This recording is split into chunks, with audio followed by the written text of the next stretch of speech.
Dr. Andrew Robinson. He's going to be talking about cat flaps and Python.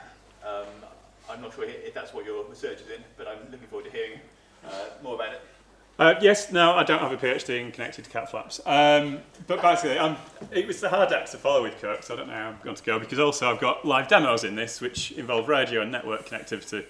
So who knows what's happened? You're all just going, oh, well, it's going to be entertaining either way, either works, or it's just all going to fail spectacularly. So yes, internet connected cat flaps, really it's just an excuse to talk about IoT, and it is a bit trivial. So you're probably here for one of two reasons, because you've thought, I want to build some sort of cool IoT product. Or the other reason, which seems to be quite popular with IoT at the moment, is because your CEO or some boss sent you along and said, our next product needs to have IoT connectivity, whether it needs it or not. Hopefully it's all for the first thing. It might be just because you're looking for a warm room and you're looking for something else, but you just ended up staying here. So I just really want to get a rough gauge of sort of what level or what experience people have. Would people say, put your hands up if you've done a bit of Python hacking, and then keep them up if you've got a medium amount, and then keep them up if you say you're an expert. Right?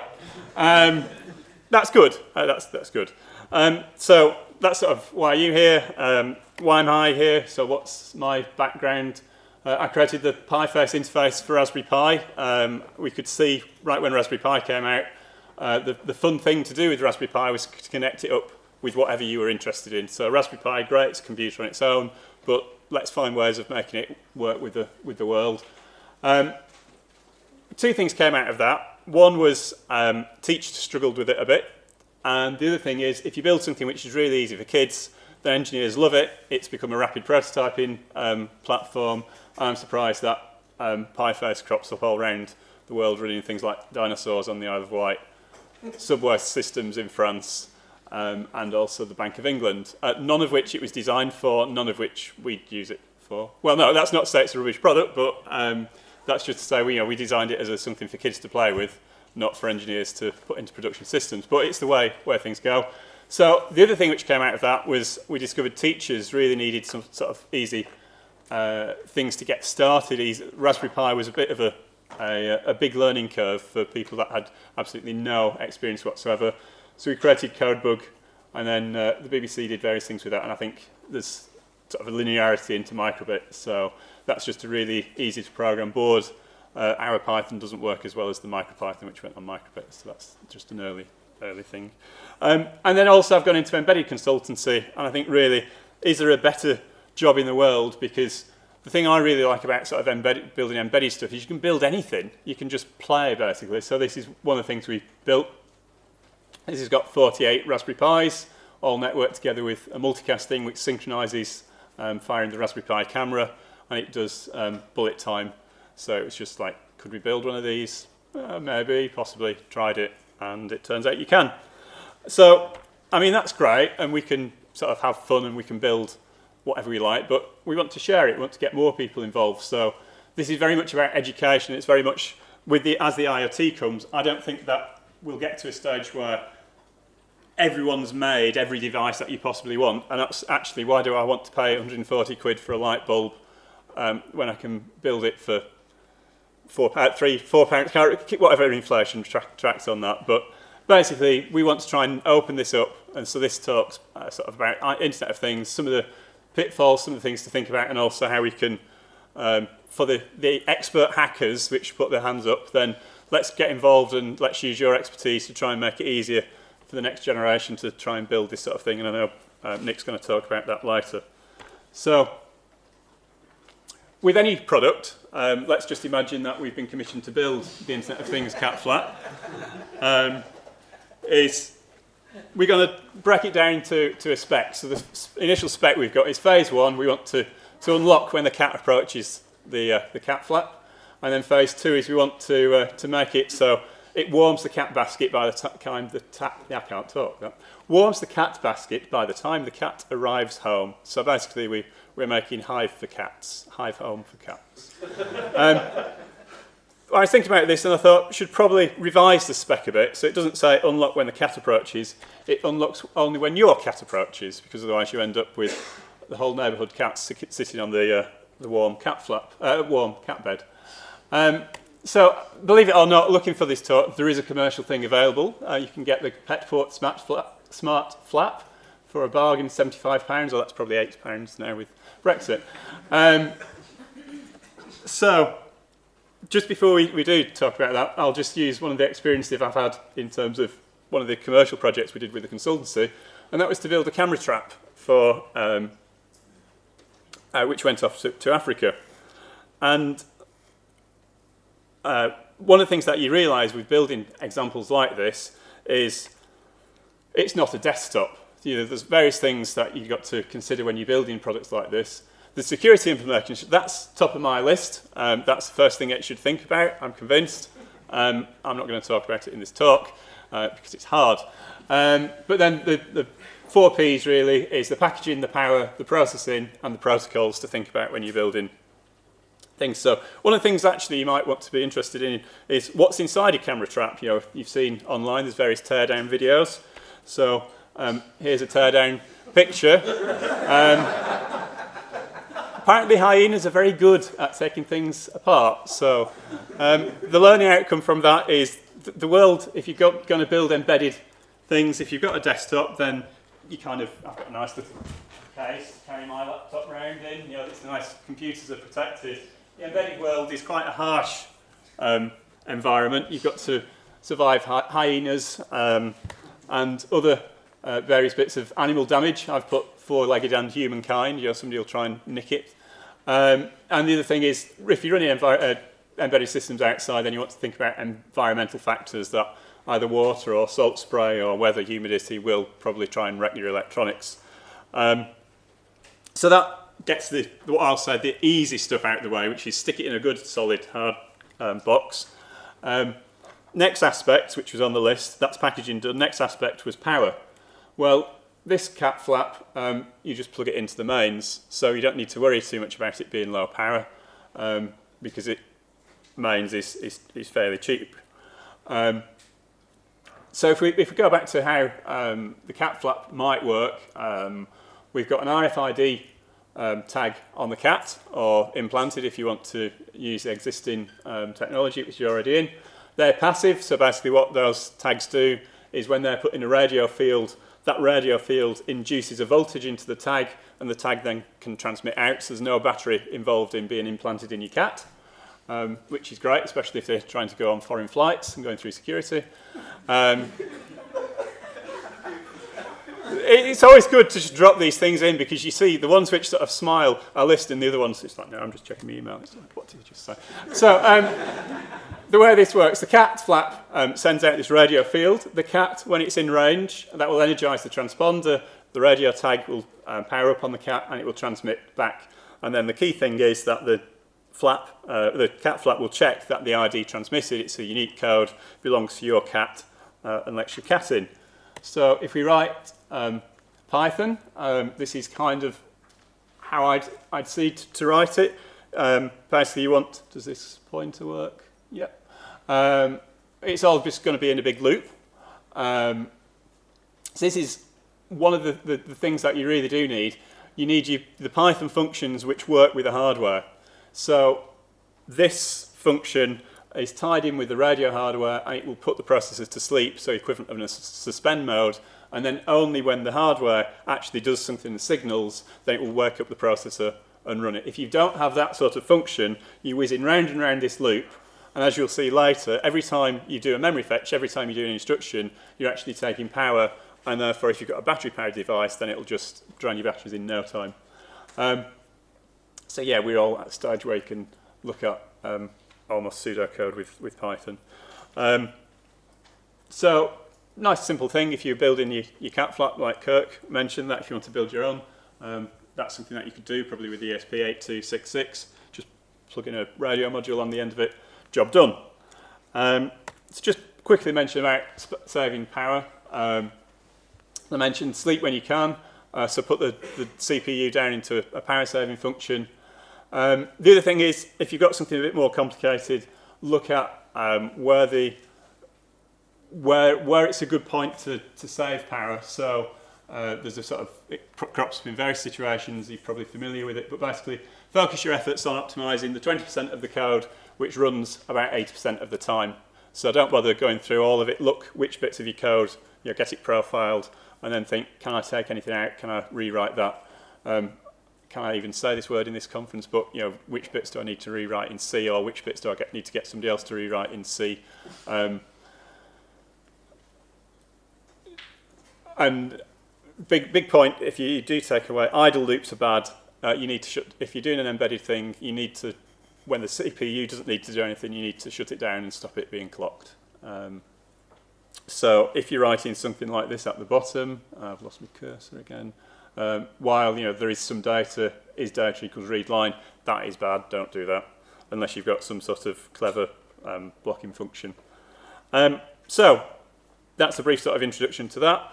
Now we're getting on to phase 2. Obviously we want the add-on, which is the cat's bed, which warms up by the time it gets home. So for this scenario, we need to detect where the cat is, where its speed is, what position it is, and then try and predict its trajectory coming home. How can this product fail? As soon as I get home, I'm going to market this because I think it's an absolute winner. And we're going to use AI to learn what the cat's behaviour is, and because obviously cats are creatures of habit, they're just going to have predictable behaviour. Yes. But anyway, in this is just a scenario. This is just an excuse to talk around one or two things. And then I thought, actually, I want to know where my cat's been. Probably don't want to know where my cat. I haven't got a cat, just for the. Just to say this. But if I did have a cat, then it would be an excuse to probably connect some embedded electronics to it. So I want to know whether my cat is 5 minutes away from home. So the previous solution had this RFID tag on the cat, which isn't an option because basically the range of those things is limited to about 10 meters. So, and there isn't really any accuracy to know where it is. So the solution you need is you need a GPS thing, which will then transmit that position. You then need a computer connected to the GPS in the transmitter to coordinate that, and a battery, of course, to power it. So suddenly, because we've got an active component on the cat, we've got this battery-powered embedded device. Power and protocols have become significant. Because we're also tying it into Amazon API's cat prediction algorithm, or whatever web services they have, we need to make something which talks very nicely with frameworks and standards. We don't want to we don't want to be re-implementing API. We don't want to re-implementing libraries. So if we just summarise again with power and processing, I wasn't sure what the audience was. I wondered whether some people would be doing their, it was advertised that some school children would be in or whatever, so you could pull in the slide from A-level computing, which says that computers have this nice 3-phase fetch, decode and execute. When you look at a real processor, you realise how many more extra boxes it's got because it's got pipelining, prediction and all sorts. But the point I'm making is every time you've got a fetch from memory, you've decoded it and executed it and all the other magical components which really go on. Basically, you've charged up and discharged capacitors. If you're charging up and discharging a capacitor, then you've got a flow of charge. It goes in at one end, it goes out at the other end. The only way that energy goes is in heat. So that's why computers get hot. The take home from that is cause as few transitions as possible. So do as few fetches, do as few executions of instructions as possible. MicroPython, possibly controversial. I saw another slide, another talk advertised, which says don't bother trying to make Python fast. I'm kind of going to say at the moment, don't bother trying to make Python power efficient. We should try and make Python power efficient. That's what we need to do. But at the moment, I don't think it particularly is. That's just because it's a challenge, it's new. This is not a criticism of MicroPython. I love MicroPython, I want to be clear about that. But it's something which needs more work. There's async.io with MicroPython lib, that's very much in the experimental stage. I'd like to see that go into the main MicroPython, and I think there's a whole load of other things which hopefully, if people have got an interest in this area, then find me out over the period of this weekend and we can have a chat, because I think to make IoT devices which run Python, you really need to put the libraries in to be able to handle the power. So, but anyway, the summary of that is basically only do work when you need to do, which is possibly quite a good mantra for being efficient in everyday life. Shut down as much of the electronics for as much time as possible. There's a slight caveat in there. Again, talk to me after if you want to argue. And put this, so in this example of the trackable cat, you want to put the CPU to sleep and wake the timer on an event. So get the GPS to say, I've moved a bit. And when the cat's moved to a new position, then that's when it needs to send the message. So that's covered. How do we know where the cat is and what it and whether it's moved? Now we need to know, we need to get that data back to the base station. So how are we going to do that? Well, first of all, a bit of background about radio. So radio has got a cost every time you send a message. So if you send a transmission, then obviously you've got transitions of gates, you've got charge flows. You're also trying to spray electrons out into thin air, which is black magic. But the interesting thing about radio, which you might not have realised, is that it costs even more to listen than it does to transmit. So receiving is more power expensive than it is transmitting. And that's because basically you're amplifying everything which is coming in on the aerial, and whether that's a message you've got for you, or whether it's just noise, or whether it's somebody else's transmissions, you've got to amplify it, you've got to buffer it. That's leading to transitions, that's leading to data that you've looked at and then thrown away. So receiving is expensive. So whether you're transmitting or receiving, you want to get off the air as quick as you possibly can and power things down. So that's background about radio. How are we going to track this cat? I mean, do you just strap an iPhone to its back and say, job done? See whether your cat gets nicked or whether the iPhone.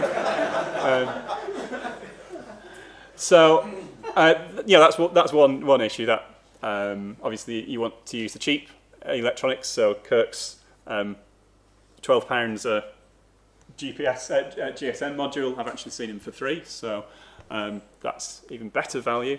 But the problem with having a mobile phone is then you've got to have a SIM card, you've got to have a data contract, and the power to transmit. How often do you recharge your mobile phone?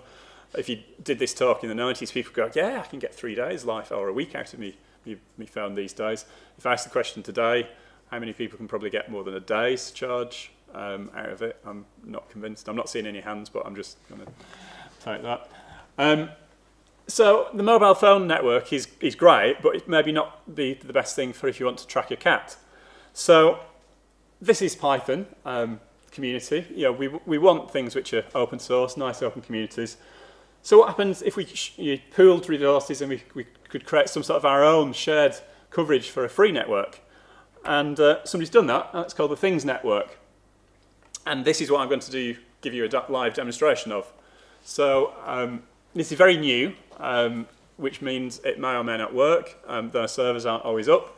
This is all just building the anticipation for you, and even more anticipation for me, as I just get even more worried.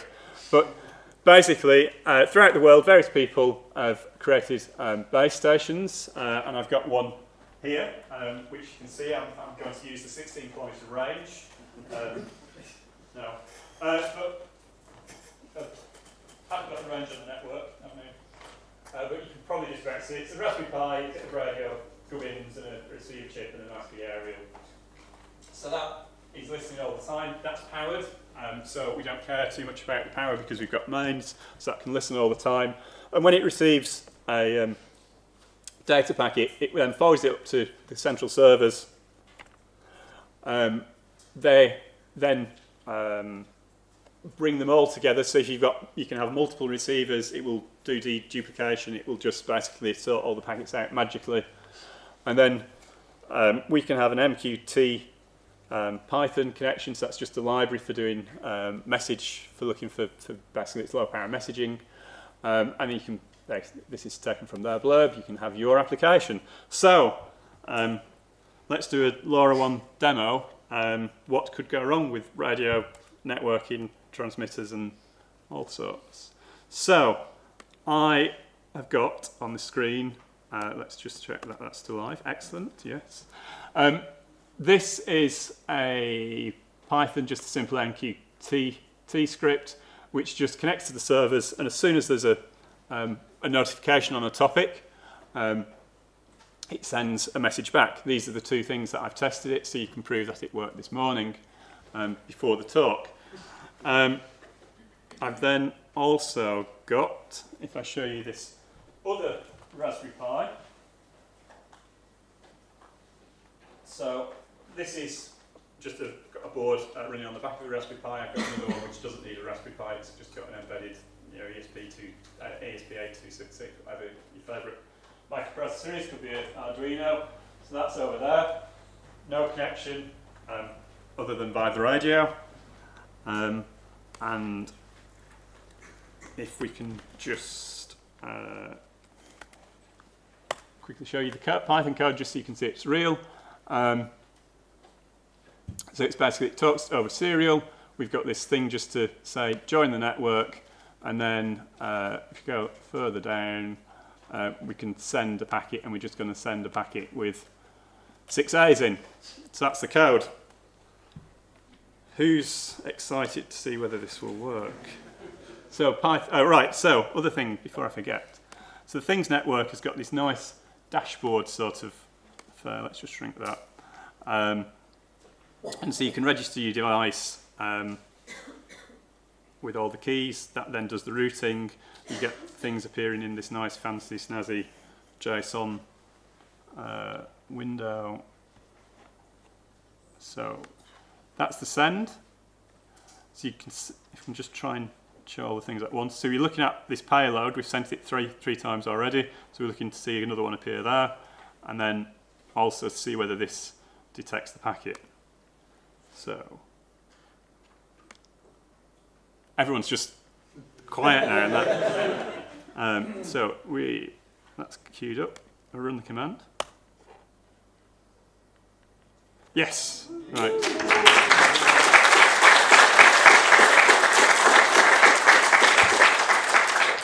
A round of applause for sending 6 A's. But basically, what I'm going to do throughout the conference is I'm going to put this receiving station further and further away and see whether we can get the coverage across Cardiff. Because in theory, for a Raspberry Pi and a receiving station, which works out to be about £200, €200, you can start covering cities. So that you can just plug it in. All it needs is an Ethernet connection, and then if you can then just send the packets.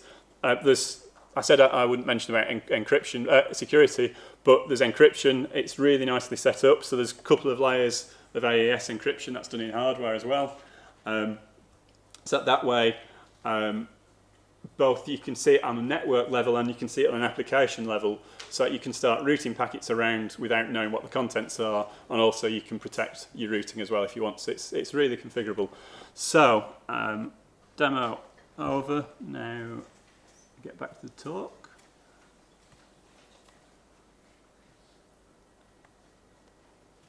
What could go wrong? A lot of things, but it didn't.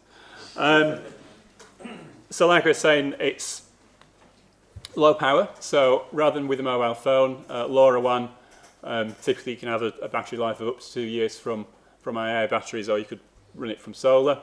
It's lower cost, there's no subscription. This is all completely free, so it's an open network. So you just plug in your base station if you want to cover your own region. As I showed you on the map, there's various cities. So I'm from Manchester. Manchester's got coverage. I think Bristol, I think Oxford Flood Network is using a similar thing. Leeds have got it. Basically visit the ThingsNetwork online and they'll show you whether there's a network already set up for you. It's much longer range, so the manufacturers say there's 16 kilometres. When you actually try and use it, it's 5, but that's marketing for you. 16 and 5 are very similar numbers. Well, to be fair, they say it's 16 kilometres in open range. I'm saying that before Laura sue us. But in cities, it's because there's various buildings, various things which get in the way. But basically, you should budget on about 5 or 6 kilometres. So it's longer range than Wi-Fi. The data rate, don't expect to be able to stream videos, so don't expect to be able to put a camera on your cat and see where it's been. All you'll get is sort of just the GPS coordinates. So that's a caveat, but you know, it's all a trade-off. And then, like I say, there's internet gateways which can connect to existing systems, so it's very easy. You saw how little Python there was in terms of doing the transmission. I'll just quickly show you the thing which we've got on the MQTT. So that's slightly more involved, but that's an existing library. So you can connect. So like I say, I talked about security. You've all seen my password there. So, you know, I expect somebody will hack it in the next 10 minutes. But basically, you make a connection and then you call, you put a subscription. So we just say, I want to know when all the devices send an upload link. And then that will, we'll have a callback which just prints out what the payload was. So you can see that's quite nice and easy if you're familiar with Python. Which gets on to the final part of this. So it's quite fun. Basically, you can build your own networks. That's that's just outside Manchester, so you can get coverage. This is with something called RF splat. It goes through Cloud RF, which I think is there's a Python API where you can give it coordinates of where you put transmitters, and then it will do the radio propagation simulation, so you can work out whether a hill will get in the way or not. So that's all fine at the moment for if you're building, you know, if you're an experienced Python developer and you know your way around some of these things. But I started by saying that, you know, we want to get more people involved in this. So for us, the next stage is just to make this sort of stuff all a lot more accessible. So wrap the libraries so it just is a matter of saying, you know, connect, send, and then you can abstract all that away and really try and make a LoRaWAN 0 or, you know, the equivalent. I think Nick's going to talk about more sort of education efforts that way. So basically, finally, to finish, building embedded stuff. It's not a desktop. You're not in a nice sort of convenient environment where you've got a plentiful power supply, you've got a fast Ethernet coming out the back, you've got it in a nice box. There's all sorts of things to worry about. But it's fun, it's rewarding, and I think it's something that we should share with more people. And I think also it's sharing in terms of people that might not necessarily have come into writing Python, and also the people that maybe have got the experience in terms of doing web development, then get people to start building, you know, these little low-cost embedded devices, and for that we need to have an environment in which it's easy to do that. So that's my talk. What will you build today? I'm sure somebody said that before. I don't know if that's right. But and as any other questions? Has anybody got any questions?